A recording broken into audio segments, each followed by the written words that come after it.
Because I believe that the only thing you are ever always in control of is your focus.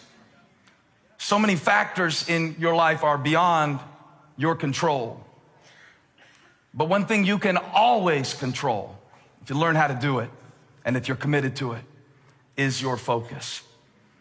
I think that many relationships fail not because of a loss of love, but because of a loss of focus.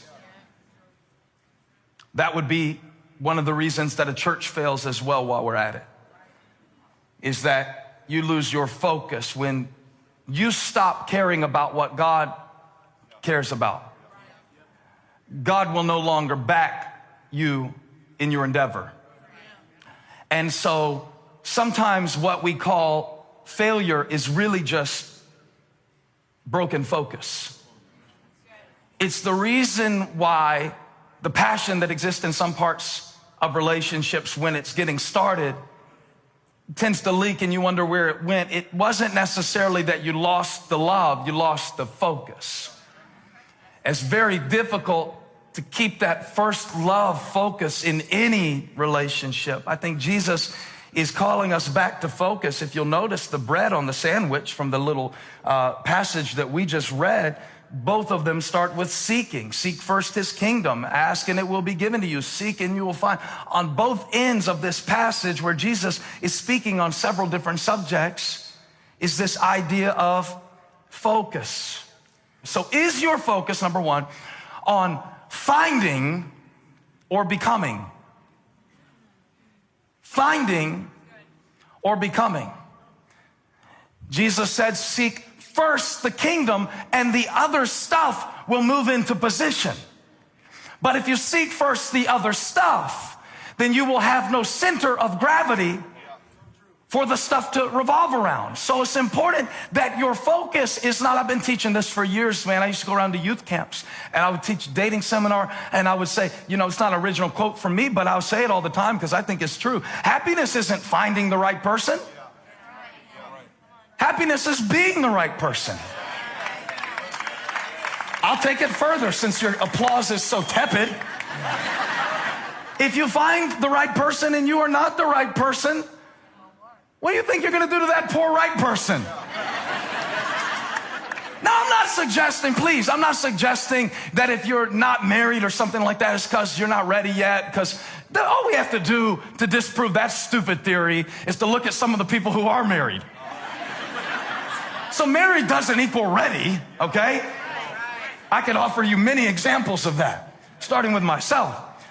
But what I am saying is that it is important to God. It's as important to God that you have the right people in your life. But the only way you're going to have the right people in your life is if you will be the right person in your heart.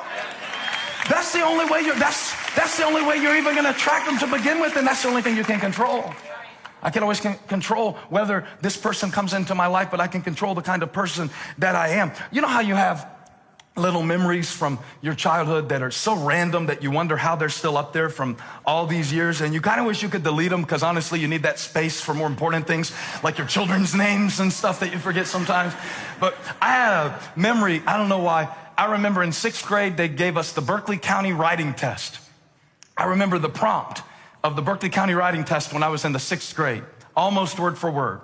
Pretend that you are on an adventure, or they called it a journey with your friends. And on this adventure or journey, you come across a valuable, unusual object. Describe the object. A couple weeks later, the teacher walked in with all of our writing tests and made an announcement. She said, I've never had this happen before in however many years of teaching, but every single one of you failed the Berkeley County writing test. We laughed. She said, it's not a joke. She said, you wrote beautiful essays. You went into great detail elaborating on the journey with your friends, but that was not the writing prompt. The writing prompt was not to describe the journey. The writing prompt was to describe the object.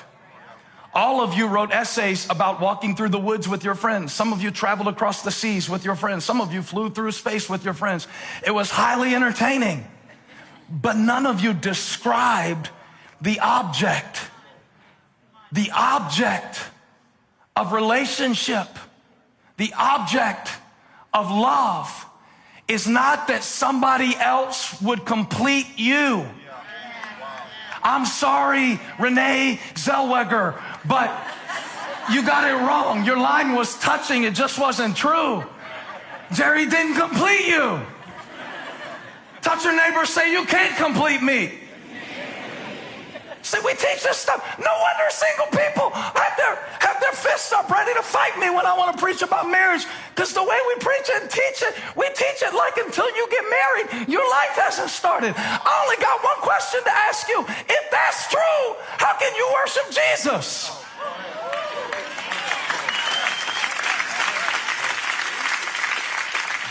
We worship a guy who stayed single till they killed him.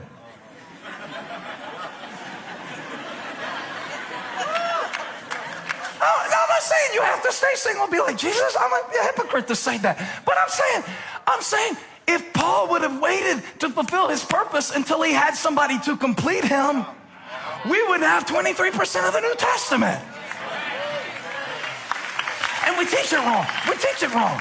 I've taught it wrong. We teach it wrong.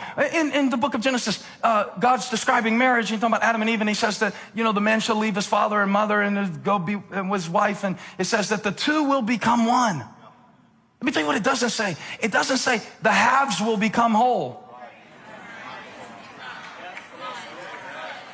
But yet we teach it and we treat it and we expect it like the halves are going to become whole. But I found out if you go into a marriage half, the two halves are going to make hell, not whole. It's great preaching, Pastor Steven. That's very true, Pastor. Is it what you can control, which is what God is doing in your life, or is it finding, You got to find a woman, then you got to find a ring, then you got to find some money. And you got to find a date to get married and a place to get married that everybody can come to, that all on the same date, working out continents, different continents, people coming together from all these different places in the world. And you got to find the dresses for the bridesmaids, something that they'll all wear and won't complain about. It doesn't look good against their skin tone. And you got to find a house and find a job and finding. Do you see the pattern here? But God said, well, all of that has its place. If you will focus on becoming. Remember, he said the two will become one. That's the focus. What are you becoming? It's a good question to ask.